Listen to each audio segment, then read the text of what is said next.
So Yuko Yamamoto is Associate Professor of American Literature at Chiba, is that how you say it? Chiba University in Japan. Her current work focuses on Faulkner in print culture, and more broadly, she's interested in the intersections of modernism and popular culture, modernism and print culture, and modernism and visual culture. Her essays on Faulkner and other modernists have appeared in English and Japanese in such journals as Studies in English Literature, Studies in American Literature, and the Faulkner Journal of Japan. Her article, From Hemingway to Faulkner via Evans, One Trip Across, Sepulture South, and the Visual Aesthetics of Writing, has just been released in an essay collection entitled Faulkner and Hemingway from Southeast Missouri State University Press. So today her presentation is entitled When Faulkner Was in Vogue, Modernism and Women's Magazines at the Mid-Century. Thank you for introducing me. I want to express my thank you to Cecile and to Anne for organizing this wonderful conference. I'm just enjoying it immensely, and I'm honored to be here and part of you. In my talk, I want to make a similar point that Mark, in his plenary talk, pointed out that T.S. Eliot was mentioned 400 times in Time magazine in the post-war years, while mentioned only 5 times in the 20s. That happened also in Faulkner too. So with Faulkner, I hope to add something to his wonderful talk.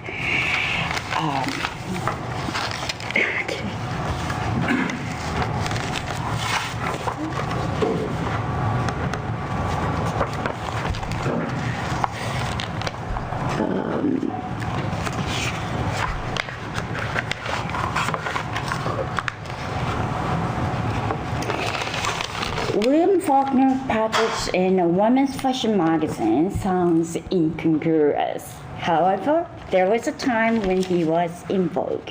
Indeed, for a slick magazine whose long-established editorial policy had always been strict in excluding fiction, Vogue had published more articles by and about Faulkner than one would have expected. However, the relationship between Faulkner and women's magazines, as was pointed out by Jamie Harker in 2016, has been particularly an understudied topic in Faulkner criticism. While Lawrence Short's groundbreaking book, Creating Faulkner's Reputation, persuasively analyzed the cultural mechanism of the post-war era in which the new critics and the New York intellectuals, together with the publisher Random House, played a decisive role in building Faulkner's canonical status. This influential study left out of consideration the vital role concurrently played by women's magazines.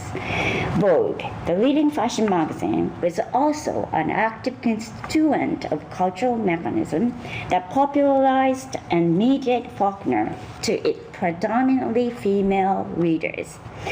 While the intersections of modernism and British Vogue, or modernism and Vanity Fair, have attracted substantial analysis from scholars, the relationship between modernism and American Vogue has not yet received sufficient attention. Following the lead of Jamie Harker and of scholarship on British Vogue and Vanity Fair, especially Faye Hamel, this study attempts to fill in some of the gaps that exist in Faulkner criticism and modernist and periodical studies by examining Faulkner's presence in Vogue from 1929 to 1962. Vogue's treatment of Faulkner from 1929 to 1962 shows an interesting trajectory. Vogue's changing attitude in its treatment of Faulkner from the interwar years to the post-war years do tell us a lot about the changing status of Faulkner in the print industry. As I see the intersection of Vogue and Faulkner as an exemplary case of, quote, deep affiliations of mass-marketed magazines and literary modernism that Donna Harris, among others, so perceptibly argued, Vogue's changing attitude toward Faulkner should reflect Vogue's relationship to modernism in general and modernism's changing status within American print culture. The relationship between modernism and women's magazines changed drastically during this time.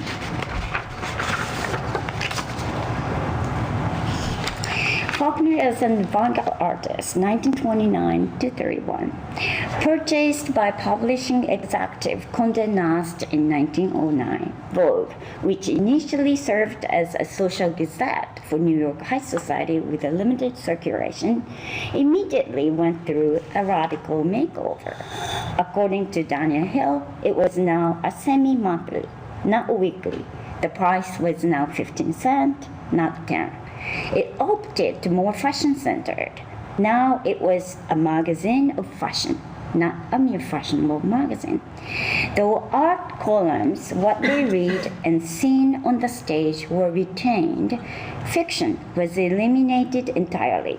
Nast and Edna Ullman Chase, long-served editor-in-chief, whose tenure continued from 1914 to 1951, stoutly maintained that Vogue should not include fictional stories. Thus, in this early years of Vogue, references to Faulkner were limited to the book review column, what they read. Those reviews concerning Faulkner's works express eloquently about Vogue's attitude towards avant-garde writers and its assumptions about readers. From 1929 to 1931, what they read quite faithfully followed the publication of Faulkner's 5 books, Satires, The Sound and Fury, As I Lay Dying, Sanctuary, and the 13, reviewing them always a couple of months after the publication. David Court, associate editor of Vanity Fair and later foreign news editor at Life, maintained the column until 1931. The book reviews written by Court are characterized by their patronizing, pedantic attitude towards the implied reader. Court often implicitly expresses concern about the intellectual level of his readers.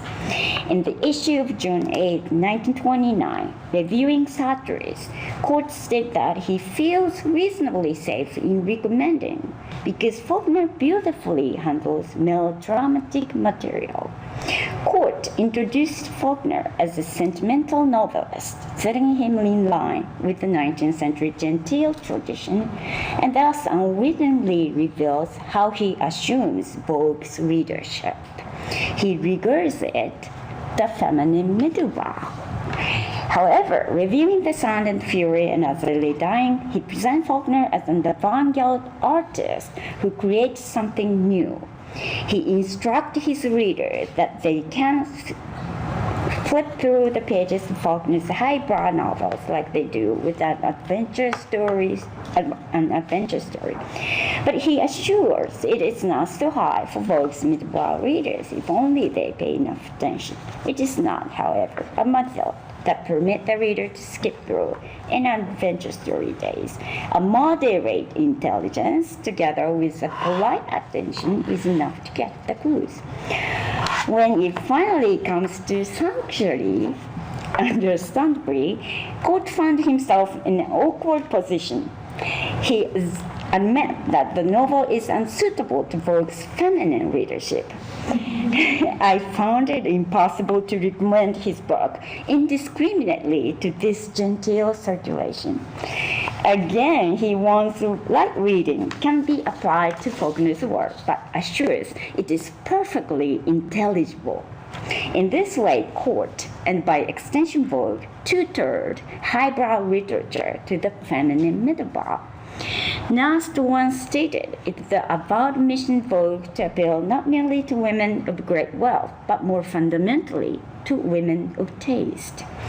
The mission of What They Read column reflected just this.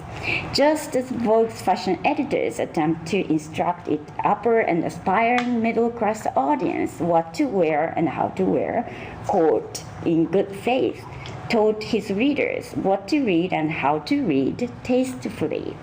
He was a self-appointed literary tastemaker for Vogue, cultivating high culture for the feminine middlebrow. One may reasonably infer that the they of What They Read refers to the highbrow readers outside and beyond the readership of Vogue.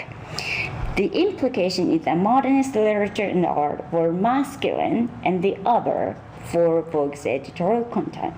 During the early decades, therefore, modernism was too avant-garde to be part of Vogue.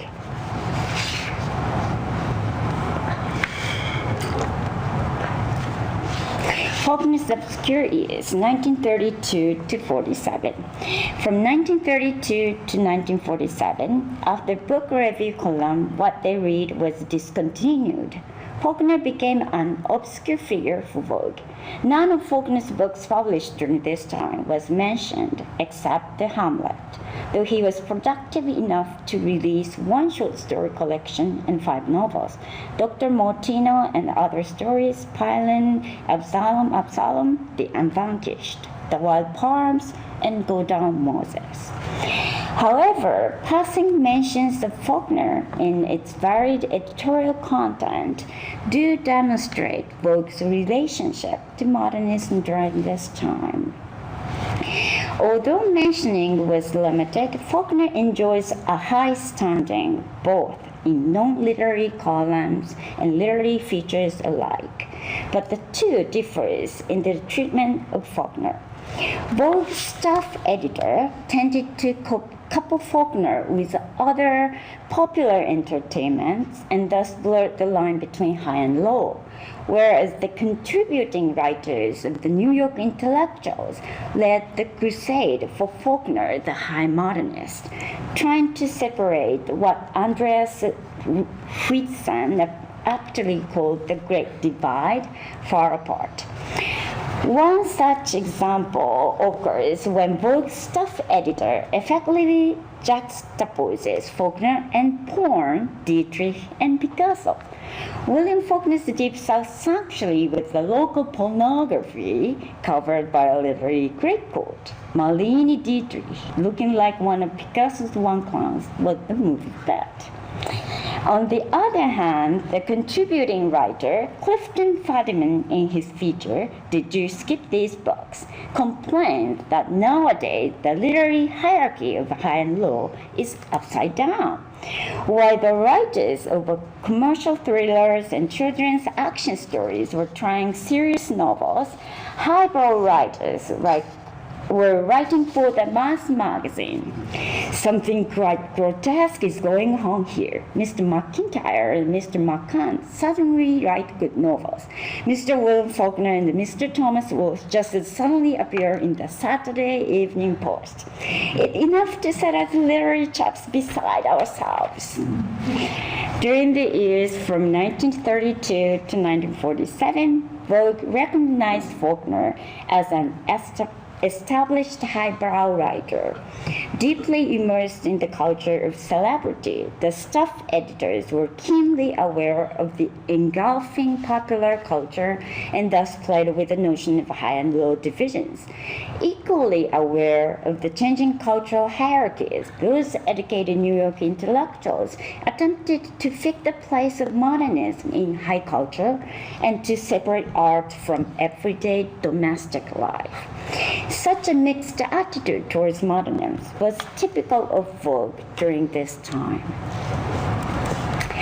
Faulkner as a literary celebrity, 1948 to 62.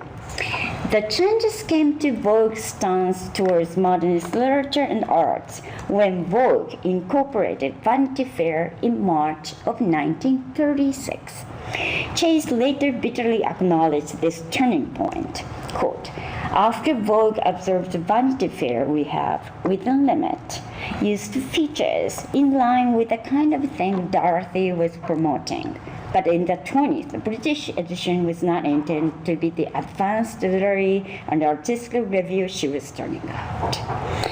A decade after, the American edition was belatedly following the steps of British Vogue under the editorship of Dorothy Todd, briefly served from 1922 to 1926, who turned it to a modernist platform.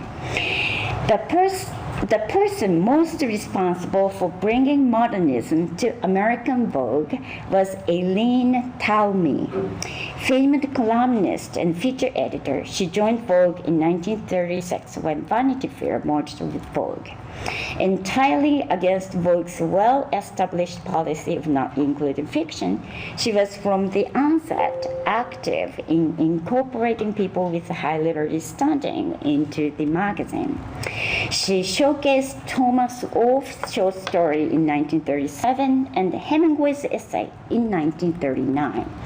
Between 1948 and 1962, she produced 3 special features on Faulkner. Those features showed Vogue's changed attitude toward Faulkner and by extension toward modernism in general.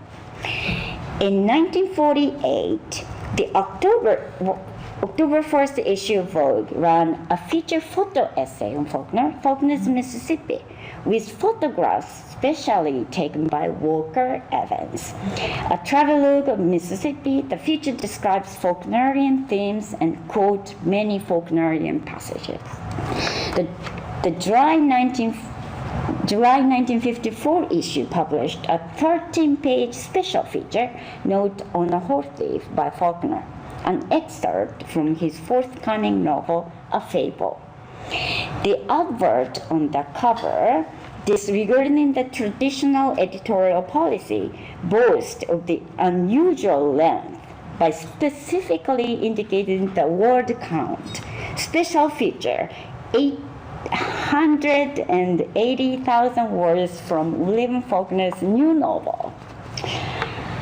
In the July 1960 issue, its publication, luckily coinciding with Faulkner's unexpected death on July 6, appeared the on-spot reporting of Faulkner's book recitation from his new novel, held at Westmont on April 19. The photographs, exclusively made by Henri Cartier-Bresson, accompanied the feature. Vogue's renewed interest in Faulkner reflects the epochal shift in Faulkner's status in print culture. Until then, publishing Faulkner's works have been considered a publishing suicide. All of his 17 books, except Sanctuary, were out of print. They were hard to find even in the second-hand bookstores. He may have had a highbrow reputation, but he virtually had no audience. However, suddenly, with The Intruder in the Dust, 1948, Random House editors could launch its release, a publishing event, which culminated in selling the movie right to MGM before the book was even published. The post-war revival of Faulkner was made possible with 2 opposing poles in the publishing industry. On the one hand, there was the publication of Malcolm Cowley's Portable Faulkner in 1946. Although it only sold a total of 20,000 copies in 4 years, the anthology consolidated Faulkner's academic reputation, appealing to literary reviewers and university professors.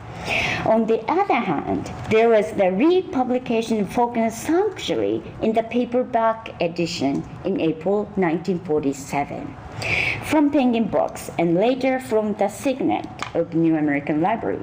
According to Schwartz's calculation, by May 1948, 470,000 copies of Sanctuary have been sold. The cheap paperback with a lurid cover appealed to the mass consumer market, attracting the general public.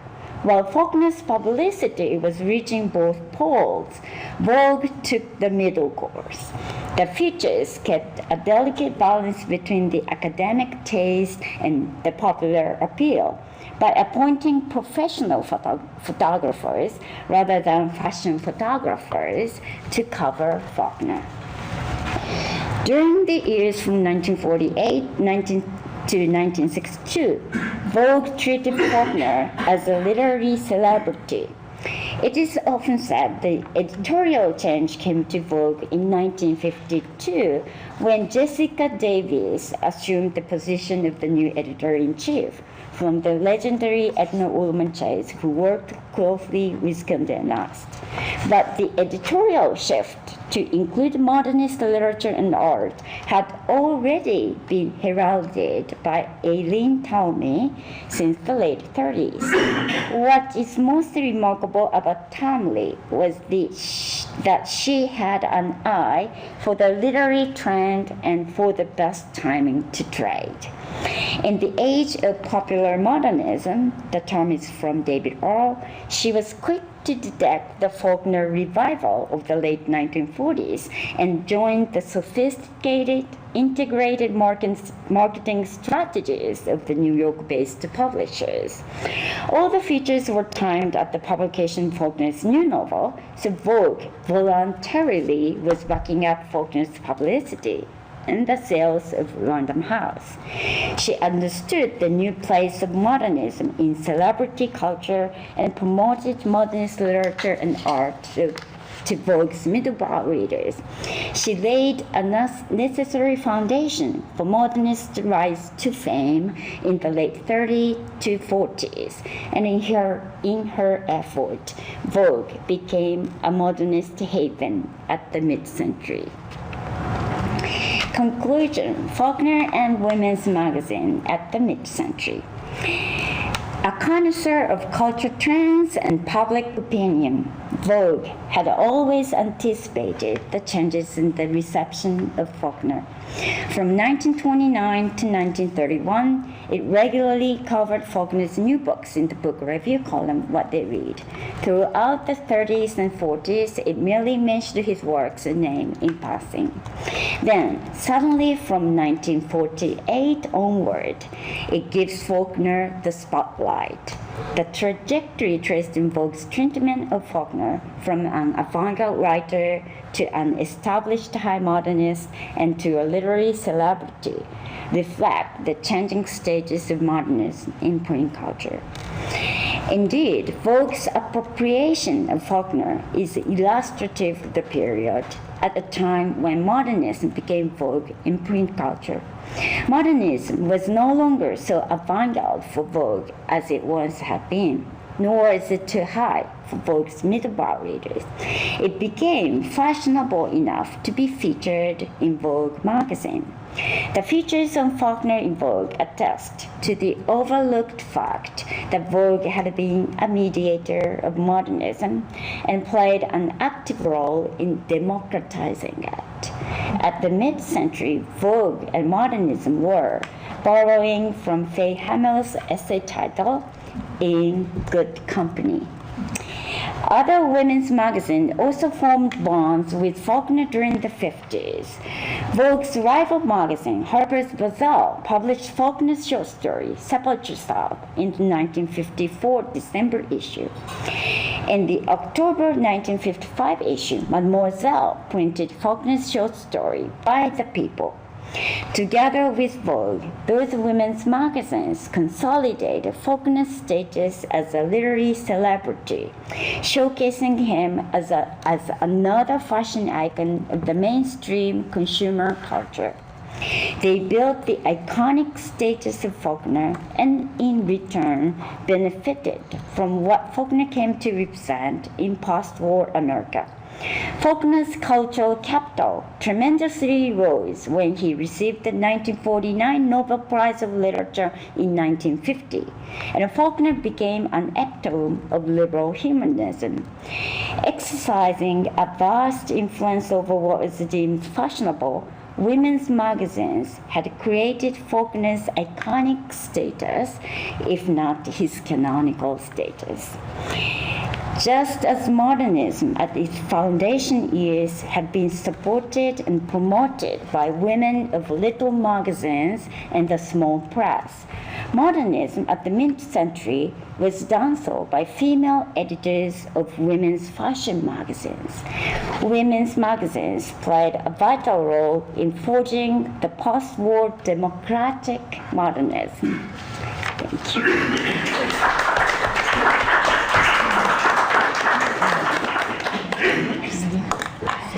So our next speaker this morning is Gloria Monaghan. Gloria is a professor of humanities at Wenworth Institute in Boston. She's a published author and poet. She has 2 books of poetry, Flawed, which appeared in 2011, and The Garden in 2015. She has published papers on engineering, gender, and cyberspace, and she's currently working on a collection of essays on masculinity. So today, her paper is entitled Good in the Morning, Fitzgerald and Hemingway, and Commercial Success. Thank you to the organizers, Anne and Cecile, and to everyone really for coming here. I'm a little fish out of water here, but it's okay. So I don't think I'm going to be saying too much that you don't already know, but and we're very aligned in what we're doing, the same subject, but maybe different viewpoint, okay? So I think it's appropriate that I took this quote because it's sort of a schizophrenic nature. And it really is reflective, I think, of Fitzgerald's sort of psyche as a man. So the focus of this paper is the media success of Fitzgerald, and to a lesser extent, Hemingway. Way lesser. Fitzgerald uses magazines of the 1920s to shape his image as a celebrity author during a time in America where big magazines emerge and flourish. These publications helped create him as a myth and a writer and a new icon of American masculinity. Sanderson, in her review of Ruth Bogosi's biography, points out that he is the product of America's celebrity culture, and that with the rise of new technologies, he lost control of his carefully cultivated images. In Sanderson's review, she quotes Perosi, the Fitzgeralds became victims of their own skill at manipulating mass media, as did movie stars. And in the fiction of Fitzgerald and Hemingway, it's not uncommon to see the male protagonist somewhere in Europe working in a newspaper office in the morning before lunch. That's pretty much the only time he's going to work. But the male characters are shaped around information and narrative. And there's a sort of tough masculine approach to work and information associated with newspaper editing. And so in movies like, I don't know if you guys remember this movie, His Girl Friday. Okay, there's this sort of, in the 1930s and the 1940s, movies like His Girl Friday mythologized feminine power in the newsroom. A more realistic, a darker depiction is probably Nathaniel West's Lonely Hearts, which shows the magazine newspaper world of the early 1900s as competitive, masculine, and shaping the culture for the middle class. Much of the content, however, appealed to the largely feminine audience. Advertising is aimed at women who needed to keep up with their husbands who were in the working world. In articles about advertising from the advertising viewpoint in the 1920s, the publisher writes this about his view of what women want. Their decisions are governed by the welfare of their families. Is this breakfast food better for my children to eat? Will this Davenport And these curtains, this lamp, and this piano make my home a pleasanter place to be. Will this school give my daughter what I know she needs? Would another kind of heating equipment make our home more comfortable, more healthful for next winter? These are questions that they ask. Advertising in popular magazines in the 20th century, early 20th century, appeals to the middle class and shapes much of what they wear, buy, and desire, but this is still a world filled with men, shaped by men. In the hard-drinking man's world filled with atrocities of war, deal-making, and ruined lives, we see two authors emerging, Hemingway and Fitzgerald. And the world wars, obviously, and the economic collapse all but destroy these systems. But in the large magazines, Lifetime, C'est la Mode, Vogue, Saturday Night Post, among others, they established these two writers. This is a little picture from His Girl Friday, in case you remember that movie. The paper explores the dual nature of Fitzgerald as he participates in his own image-making by promoting his literary work in an artistic, manly way while simultaneously being devalued and having his identity commercially compromised. Many scholars have written eloquently about Fitzgerald's ambiguity concerning his commercial success and artistic vision. Both Hemingway and Fitzgerald used the media to promote their work in order to sell, and they write that they are cheapening themselves by feminizing and prostituting themselves to the public. In their letters, they indicate that they're compromising their art by extension of themselves and by becoming womanly and cheap. Fitzgerald had talent. I mean, you can see them together. They put them together. They really have a very different look.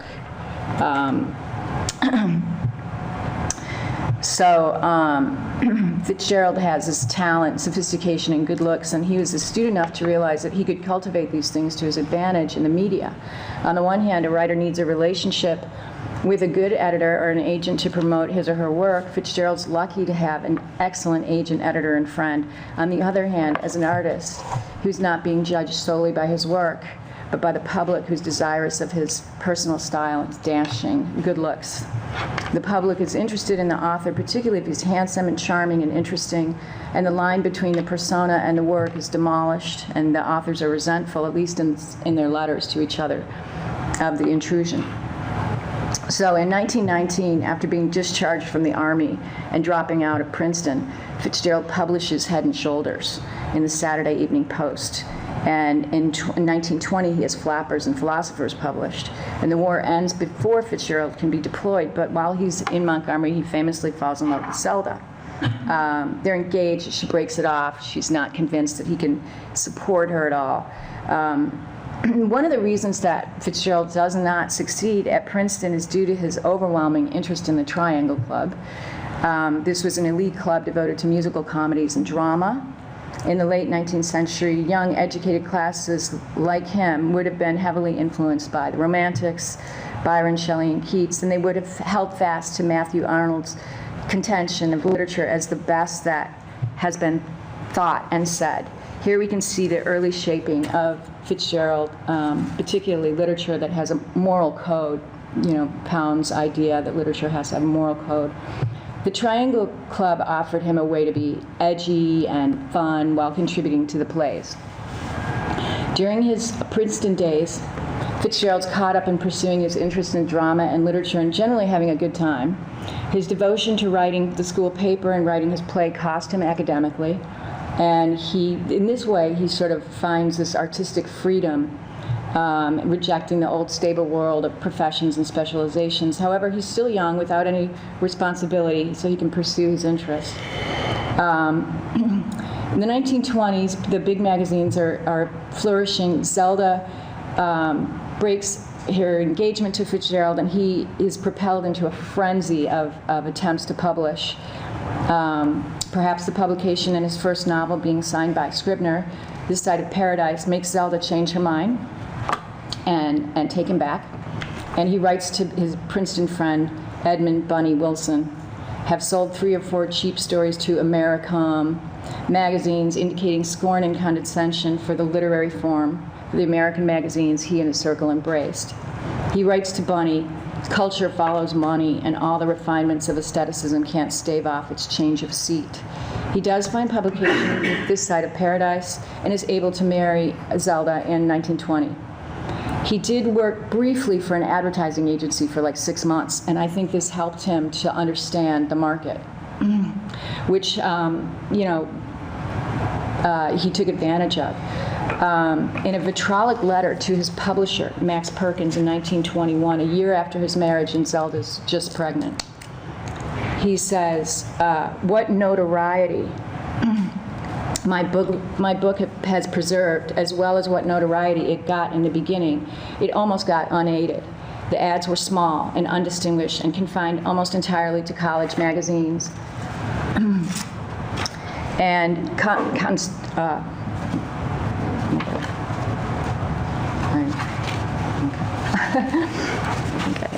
this out of order. Sorry. Its ads were small and undistinguished and confined almost entirely to college magazines and Scribners. The only ad from among my 9 or 10 suggestions that was used was ruined by Black's Make It a Fitzgerald Christmas. He goes on later, the ads gotten up in the office were small and so scattered as to have no follow-up or punch. Mooncalf was advertised 2 months in St. Paul. This Side of Paradise, though it sold 50 or more copies on Zelda's reputation, was not once advertised. Mooncalf was advertised 2 months in St. Paul. This Side of Paradise appeared in papers 3 times in ads. It sold itself largely on personal hometown unsolicited notices about me. He infers that he and Zelda are already somewhat famous, and that it would have taken very little to promote their work on the basis of their names alone. Fitzgerald's born in 1896. It's a really interesting time to be born. He's at the perfect time for a writer. He really does have all these advantages, as I mentioned earlier, the talent, the eye for the advertising and everything.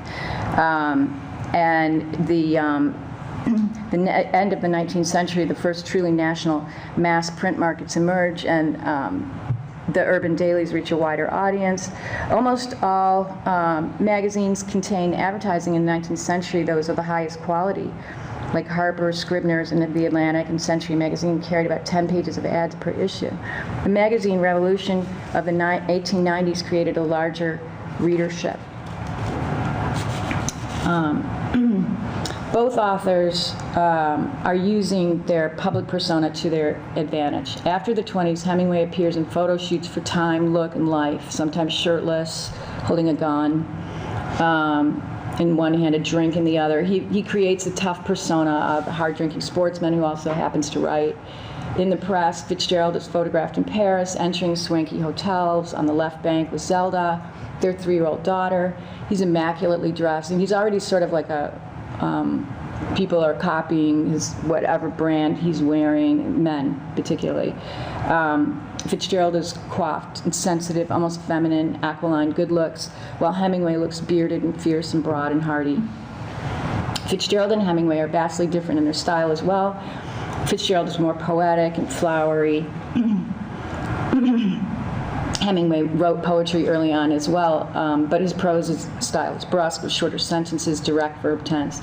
Both writers are born at the turn of the 19th century. We must return to Twain's definition of the Gilded Age, as the age on the surface glitters and beneath is corruption. And this is like the corruption of the oil seeping in. Both writers come from the Midwest, but each author represents a different aesthetic for the American mind. Fitzgerald represents the nostalgic, apologetic, and exquisitely beautiful youth culture. Hemingway represents his male hero as externally rough, physical, with unabashed schoolboy's eye for beauty, a sensitivity that would appeal to young masculine readers. The vulnerability of the male self is covered up by the mention of hunting and movement, whereas Fitzgerald's writing focuses more on the mood and gaslights the approaching evening in Paris. Outside, the fire-red, gas-blue, ghost-green sign showed smokily through the tranquil rain. It was late afternoon, and the streets were in movement. The bistros gleamed. And to give you an example, in order to sell and become well-known, both men reinvent their status as writers by stylizing their literature and themselves almost to a level of parody that proves unsustainable, according to Cummett, and yet mythic for the American public obsessed with glamour. and all things Parisian. Fitzgerald initially sells his stories to Now and Then, Newman News, Smart Saturday Evening Post before publishing his novels. And his reputation and material developed these magazines around his central themes of youth, wealth, and beauty. And he becomes, according to Ober, a virtual employee of the Post, presumably because it paid the highest prices of fiction for any magazine. During these years, he's earning anywhere from $2,000 to $4,000 per story from the Post. In their letters to each other, they joke about prostituting themselves, and Fitzgerald realized with a small twist within a story he could appeal to a larger audience. Until they go abroad, both men exist in a mostly male literary society, flush with masculine competition, friends from Princeton, and his editor's views. He carves out a niche for the leisure class to write for and those who wish to see themselves portrayed, or at least a version of what they wish to become. In this way, he creates a mythologized version of the American male. It's almost nostalgic in its inception. Later that year, Fitzgerald writes to a friend referencing a parody of Hemingway. He writes about Hemingway, "It makes you quite conscious of your public existence." Fitzgerald writes to Hemingway in 1927, "Got short and had to do 3 Post stories, but now I'm their pet exhibit to the tune of 33 bits per felony. It didn't take long to come to the surface." This kind of male dialogue they have about, money, prostitution, and exchange represent the last generation of youth and disembodiment just after World War I, and those profiting from one's art. But I think that in this day and age, you could never really, I think it's interesting to point out, you can never really make that kind of money for a short story. I don't think. It would be hard. So 2 years later, they're both about 30 years old. He says he's writing, Post pays the old whore 4,000 a screw, but it's enough because she just mastered 40 positions in her youth. 1 was enough. The reference to 40 sexual positions is also a reference to the 40 Nights of Christ or Muhammad enduring the temptations of Satan, which is a nod to his years of capricious reading and writing to master his craft. So they're both around 31 years of age. They're aware that their fame has consumed them on a moral level, and they question the validity of their own writing. In his letters to Hemingway, one sees the return to the hyper-masculinized, heteronormative view of the world. If you're a real man, you don't sell out. If you become successful, you're a cheapened old woman. Your skill is associated with power-us and effectuality, and once sacred experience has become functional and listless, or worse, machine-like. Both men are starting to feel this world close in on them.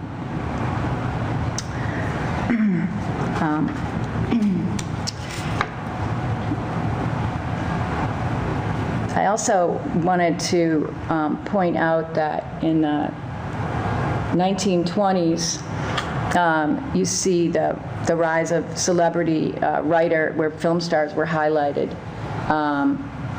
Scandals revolving Fatty Arbuckle. I don't know if you remember Fatty Arbuckle and Jean Harlow were pretty salacious. In 1921, Fatty Arbuckle, who just signed a $3 million contract, was accused of rape and murder of a 25-year-old aspiring actress during a 3-day party in his hotel room. And Jean Harlow died 26 years after marrying twice. Her young life as a celebrity was filled with constant scandals of affairs, like her second husband beating her with a fire poker. Novels like Day of a Locust and Sherwood Anderson's short stories discuss the collapse of American dream in the face of Hollywood, along with the broken promises of the poor. Miss Lonely Hearts is a completation of the reality of social violence and moral corruptions, as evidenced in this passage.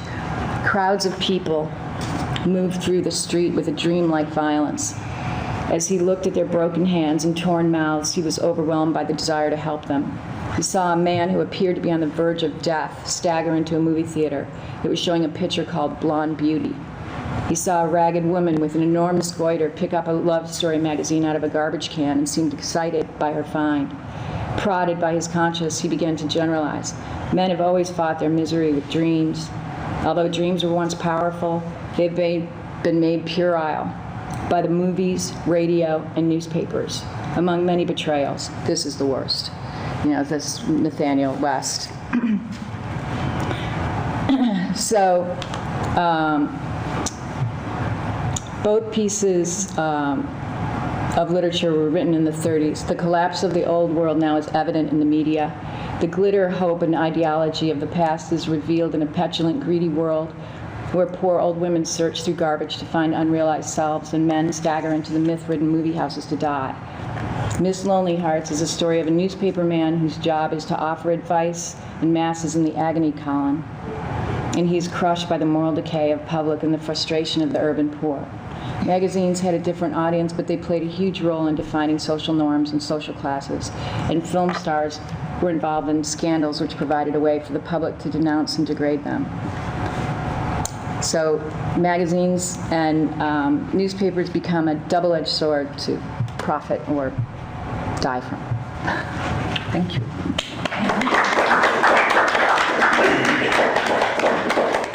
Thank you, Gloria. So we'll move right on with Céline Monsanti, who is Associate Professor in American Studies at the Université de Picardie Jules Verne. Her research interests focus on U.S. cultural history and cultural relations between Europe and the U.S. in the first half of the 20th century. She specializes in the study of modernist magazines and modernism in mainstream periodicals. She's the author of La Revue Transition, 1927-1938, Le Modernisme historique en devenir, paru en 2009, and co-editor with Hélène Agy and Benoît Tadier of Revue Moderniste, Revue engagée, 1900-1939. And her paper goes right back to Hemingway and Fitzgerald. Yeah, exactly. And mass market magazines in modernist fictions. In fiction. Thank you. I'm just trying to. What should I do? Mass market magazines in modernist fiction, Hemingway, Fitzgerald, aspects of the relationships between writers and magazinedom. Thank you so much. So yes, I'm going to talk about Hemingway and Fitzgerald as well in a different perspective. So I think it will be interesting for a conversation afterwards. Speak up. Oh yeah, sure. So both Hemingway and Fitzgerald, as you know, were very much connected with big mass market magazines, and they're maybe the two modernist writers most associated with big periodicals. They contributed, as you know, to Esquire, Vanity Fair, Harper's, Scribner's, Collier's, Ladies' Home Journal, Women's Home Companion, McCall's, the Saturday Evening Post, which was, as Adam said, the then largest weekly magazine in the world, and even Life, to name but a few, as well as the Smart Set, the Transatlantic Review, the Double Dealer, the Dial, Transition, and other small magazines. A lot of references to big magazines fuel their fiction and their nonfiction, in particular their correspondence. So my goal here is to look at their discourse on big magazines, show their ambivalence, and reflect on what that ambivalence suggests about the interactions between writers, magazines, and the editing world at a time when magazines had become a dominant medium. So first I'm going to talk about the presence of magazines in Fitzgerald's and Hemingway's fiction. It is a well-known fact that magazines and newspapers in the first half of the 20th century enjoyed a status they hadn't known so far and haven't known afterwards. All the textbooks that retrace the history of the press in the US insist on the fact that the years 1910 to 1960 corresponded to a golden age for the magazines after a period of strong growth and diversification of the market with a shift to big business. Many facts reveal the strength of magazines, not only in the editing world, but also in the world at large, as some magazines went beyond their editing mission, launching philanthropic campaigns during the Progressive era, creating correspondence schools. For example, Cosmopolitan launched one in 1897, and even offering to intervene in the world's affairs. As Tebel and Zuckerman recall in their history of the magazine in America, Cosmopolitan, I quote, sent a representative to the Spanish government offering to purchase Cuban independence for $100 million, offered a plan to save the nation from depression through a credit system, advocated a commission to establish an international language, and proposed a World Congress. So magazines were then a dominant, powerful medium, and this emerges from many of Hemingway's and Fitzgerald's short stories and novels. Hemingway refers to magazines and newspapers, for example, to give local color to exotic scenes in the Garden of Eden. So maybe this is not my first slide. No. And I don't even know what to do to go by. Okay. Even maybe, okay, that's fine. Okay, thanks. Right, so in the Garden of Eden, the patron was sitting at one of his tables on the terrace of the long house with a bottle of wine, a glass, and an empty coffee cup, reading the Éclaireur de Nice. Both Hemingway and Fitzgerald use references to the press to shape specific atmospheres. In Across the River and Into the Trees, Colonel Cantwell and a young woman he has met engaged in escapist dreams, partly derived from the reading of Vogue. Where will we leave the Cadillac? Is it a Cadillac now? Yes, unless you want to take the big Buick Roadmaster with the Dynaflow drive. I've driven it all over Europe. It was in the last Vogue you sent me. In The Beautiful and Damned, the presence of Vanity Fair on the table helps build an atmosphere of luxury and sophistication. A faint string of smoke was rising from a cigarette tray. A number of Vanity Fair sat astraddle on the table. If the many references to newspapers and magazines we find in Hemingway's fiction tell a lot about the special relationship Hemingway had with the press, in particular through his work as a journalist, they also suggest that he thought he had those references in common with his readers. Otherwise, a sentence like, she looks like anybody's mother in an illustration in the Ladies' Home Journal, the Colonel thought, would make no sense. Fitzgerald, too, seems to rely on his readers' knowledge of magazinedom, which is a quote from Martin Eden by Jack London, as he refers to magazines and newspapers to contribute to characterization. In The Beautiful and Damned, the fact that we've got to be very quiet, mother sits reading snappy stories, is meant to ridicule the speaker, Dorothy. Pulp magazines are also used in To Have and Have Not to suggest the social gap between Richard Gordon, a writer, and a veteran he meets in a bar. You haven't got, so I should have gone further, sorry.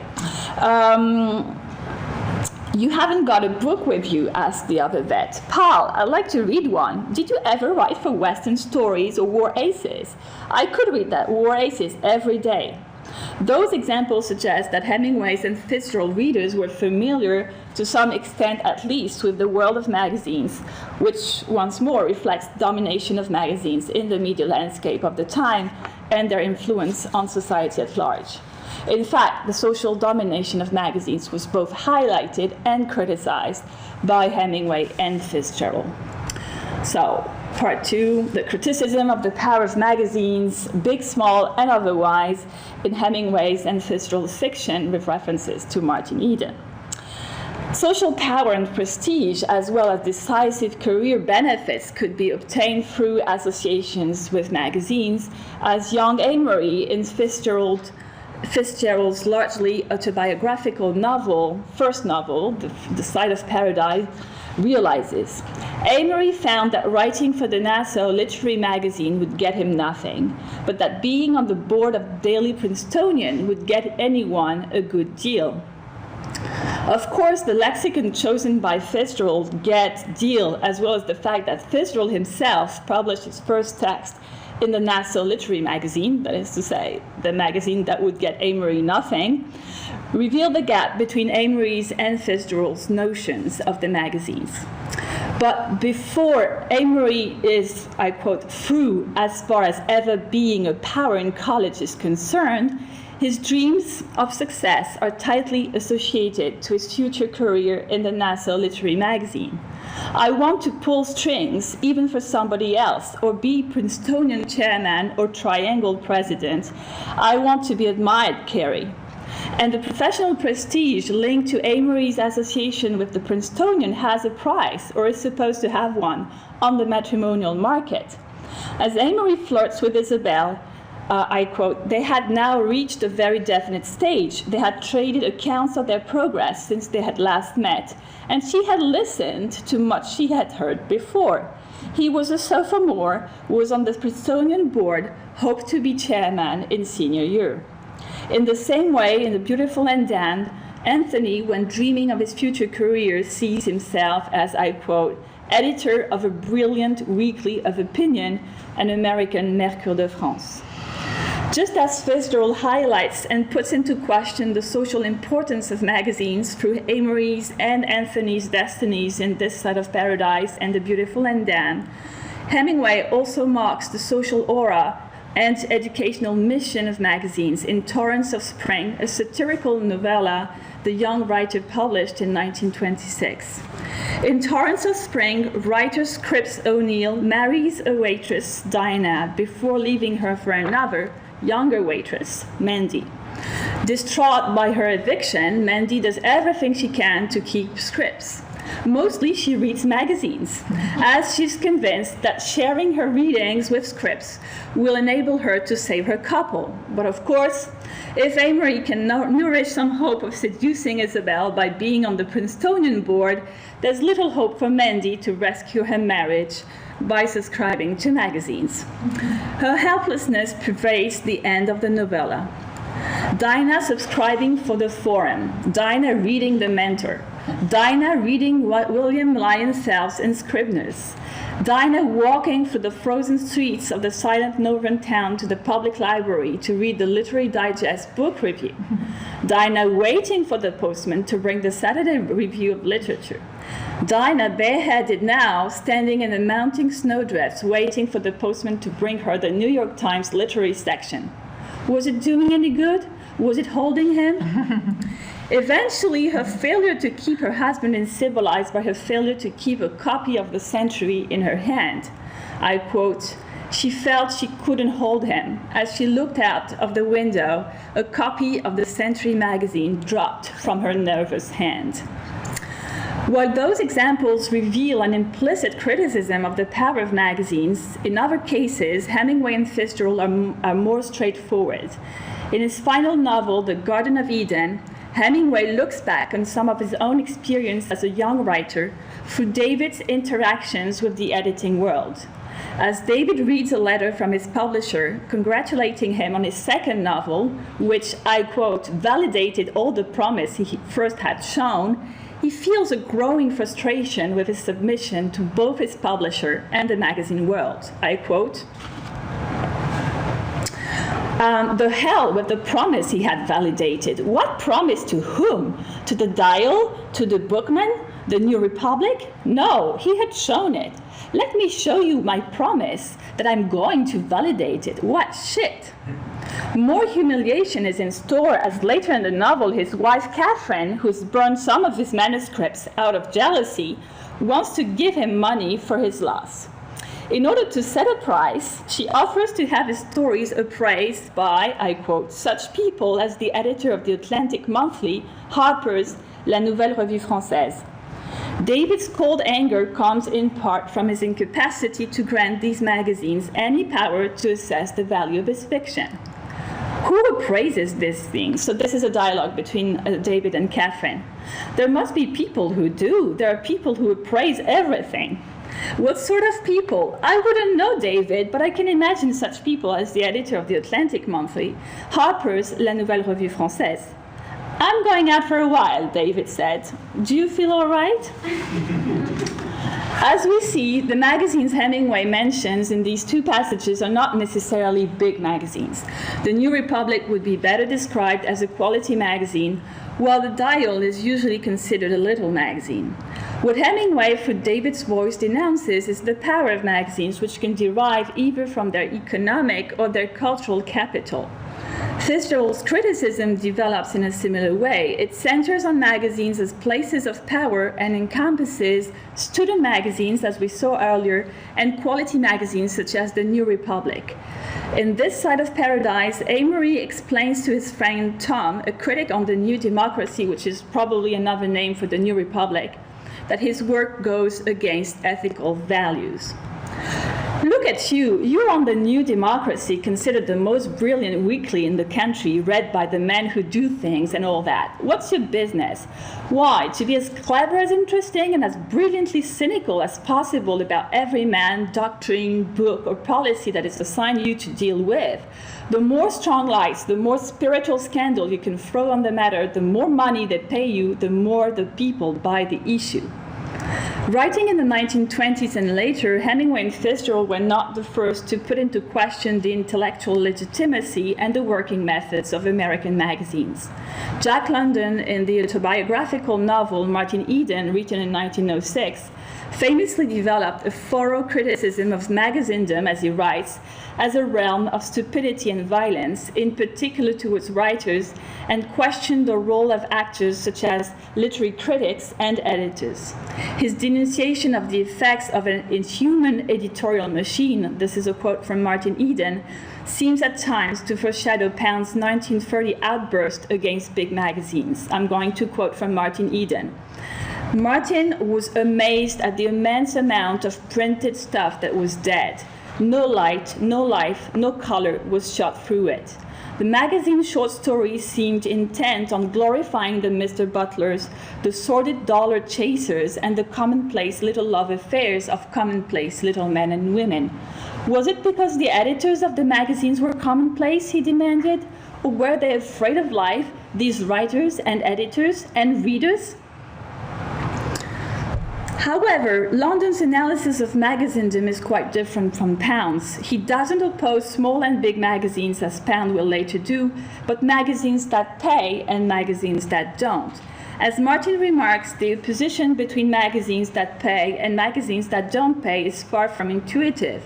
The Transcontinental, a staid, respectable, high and lofty magazine, these are quotes from Martin Eden, in other words, an established quality magazine doesn't pay, while the White Mouse, which he had thought, I quote, a third-rater, pays on acceptance and 2 cents a word. The White Mouse was probably another name for the Black Cat, a Boston literary magazine to which London contributed, and which defined itself as a monthly magazine of original short stories. The Black Cat was in no way, in fact, a little magazine. Although Pound's article on small magazines and London's analysis of magazindom and the editing world do not compare, London's analysis being much more thorough and sociological, reading both side by side is an interesting experience which helps to take distance with the dominant position between little and big magazines. Indeed, such an opposition reflects the experience of some writers and probably the experience of those, I quote London, expressing vociferously radical views upon all creation, that is to say the avant-garde scene to which Pound himself belonged. But this opposition probably doesn't reflect the experience of most writers, and among whom, of course, London himself. But if Jack London is radical, not in his views upon all creation, as he says, but certainly in his denunciation of the ills of the editing world, he was also very careful to find fictional aliases for the magazines he attacked. Martin Eden, after all, was first published in a magazine, the Pacific Monthly, which, recognizing the thinly veiled attack against the Overland Monthly, so the Overland Monthly is another name for the Pacific Monthly in Martin Eden, published a substantially rewritten version of the chapter when it serialized a novel. Being cautious might have been a legal necessity, but it was probably as well a way of protecting his own interests. As the editors of the Letters of Jack London recall, I quote, "During the first decade of the 20th century, scarcely a month passed without his contributions appearing in popular magazines such as Century, Cosmopolitan, and the Saturday Evening Post.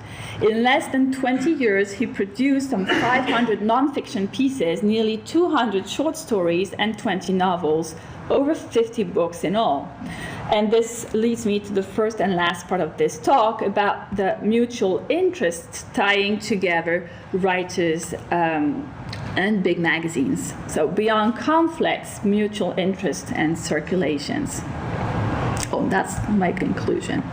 Although Hemingway and Fitzgerald could be fierce in their criticism of magazines, and big ones in particular, they probably did not have the means, starting with the financial ones, to push their complaints too far.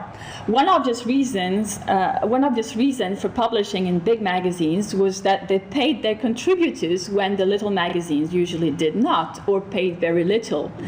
As Thomas Wolfe sarcastically wrote to Norman Pearson in 1938, "There's one thing to be said about getting published in the new masses. You never have to bother about an income tax."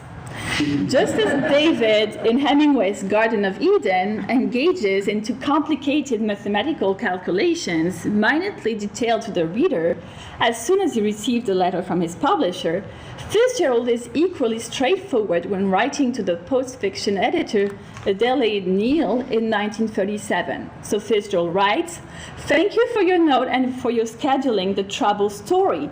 1937 better be good. 35 and 36 were one long doctor's bill," probably referring to Zelda's illness. 2 years later, was seemingly delicate about his price, as he writes to the fiction editor of Collier's, he is nonetheless quite blunt about it. "I don't know what my price is. Only once did I get under $3,000 from the Post, and that was in a year when they got only one story." But obviously, selecting magazines for publication was not just a question of money. Otherwise, writers would have targeted big magazines only. Many modernist writers published in big and small magazines because they developed different strategies at the same time, making a respectable income while creating a public image, as Faye Hamill and Karen Leake wrote in their contribution to Brooker's and Thacker's Encyclopedia and Modernist magazines. Fitzgerald and Hemingway, as well as London, who pioneered in the art of using the media to project the writer as public celebrity, had a very good knowledge of and interest in magazinedom, and both London's and Fitzgerald's correspondences use sociological notions such as field, market, and writing game when referring to magazines, showing their willingness to produce a scientific analysis of the editing world. London was eager to give writers advice. For example, I quote from a letter, "Read the magazines and newly published novels. In short, study your market." In 1907, London was able to list 12 magazines to be contacted successively for the publication of a short story. In 1930, addressing his agent, Fitzgerald engaged in a similar exercise. I quote, "About Zelda's sketches, have you tried Century? They printed my little skit on Scotty. But better still, send them to the New Republic, Attention of Edmund Wilson, under the blanket title of Stories from a Swiss Clinique. Failing that, I'll try this quarter here in Paris, and fortunately Transition has quit." It is interesting to notice that quality magazines such as Century and the New Republic were preferred to little magazines such as This Quarter and Transition, probably for financial and maybe circulation reasons. The same text could find its way into different magazines, but different strategies could also be used according to the type of text to be published. As Leake and Hamill show in their piece for Brooker and Thacker, I quote, "Modernist writers rarely placed experimental work in his quiet, but instead used the publication to promote their personal interests and concerns. Many modernist writers appeared in the magazine, but they submitted pieces that were not experimental and were instead instructive, reflective, or usually mainstream." All this points to complex authorial strategies and complex negotiations for writers, but also for magazines themselves. Donald Harris in On Company Time, American Modernism in the Big Magazines, opens his book on an analysis of This Is a Magazine, a satirical text on a popular magazine, probably the Saturday Evening Post, which Fitzgerald published in Vanity Fair in 1920. He shows, I quote, Fitzgerald ambivalence towards the role of popular magazine, since the mass market magazines he targeted are the very ones that provided him with his foothold in the literary market. So this is a quote from Donald Harris's book. But the publication of This Is a Magazine also allows us to pinpoint two converging strategies, Fitzgerald's and Vanity Fair's. By writing a satire on the Post-like type of a magazine, Fitzgerald made sure he was not associated with the most commercial big magazines only, and suggested that he did belong in more sophisticated big magazines such as Vanity Fair. Making sure he was not seen exclusively as a Post writer, even though he did Post stories, was crucial, as he needed a plurality of outlets for his short stories.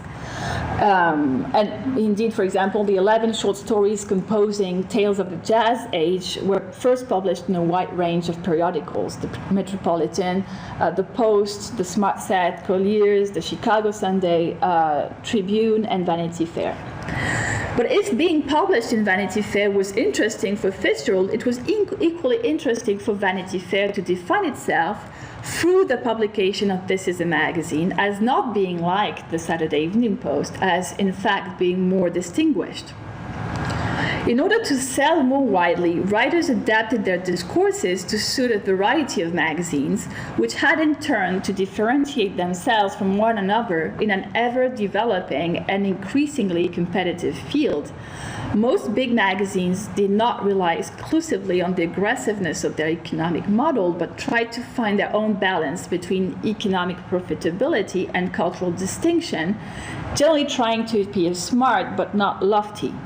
By integrating some aspects of modernism in order to look culturally attractive in a context of a growing belief in the virtues of education and self-improvement, big magazines thus participated in the mainstreaming of modernism, which in turn made the integration of modernism into middle-brow magazines easier. All this suggests that the life of magazinedom was based on circulations. Writers, but also editors, easily moved between different types of magazines, and magazines kept evolving in order to survive in a constantly changing field. Readers themselves were also malleable to a certain degree. Among other examples, the parody of a wide range of magazines in the 1928 burlesque number of Life magazine suggests that Life readers were familiar to some extent at least with magazines such as Poetry and New Masses. The study of magazines reveals ongoing conversations between constantly moving actors, with some decisive encounters such as Fitzgerald and Lorimer's or Fitzgerald and Perkins's across the categories of big or small magazines. To give but one example, in a 1930 letter, Fitzgerald, who was then in Paris, sent Perkins a list of writers from the little magazine sphere, whom Perkins could be interested in publishing, and mentioned participation to Transition magazine as evidence of quality, thus showing once more that the opposition between small and big magazines underlying Pound's article published the same year was in many ways more rhetorical, more strategic, as we discussed yesterday, than real. So, conclusion.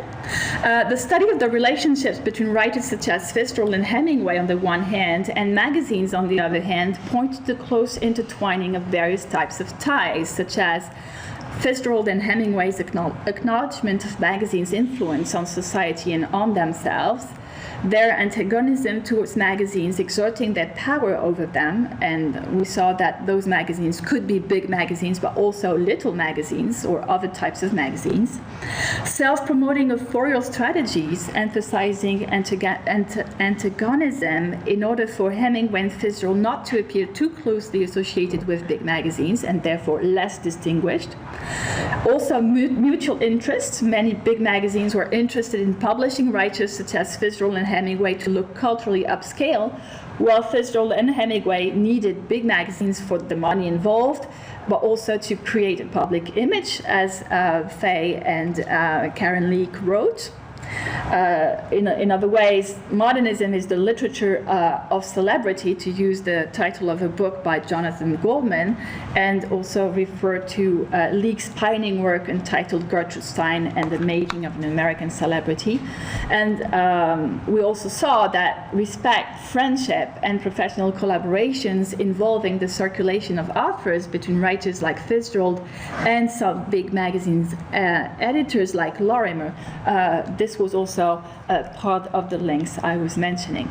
So, of course, not all writers whose work was not primarily targeted to big magazines were in a position to develop all of these links with big magazines. And I think it's really important to keep in mind that Fitzgerald and Hemingway had a special status in this world. But many did share some of them. Flux appears as one of the most important characteristics of the relationships between writers and magazindom. For strategic reasons, writers and magazines constantly reposition themselves, and an important number of writers and editors exchange information and circulate it across publishing venues. Thank you. Thank you.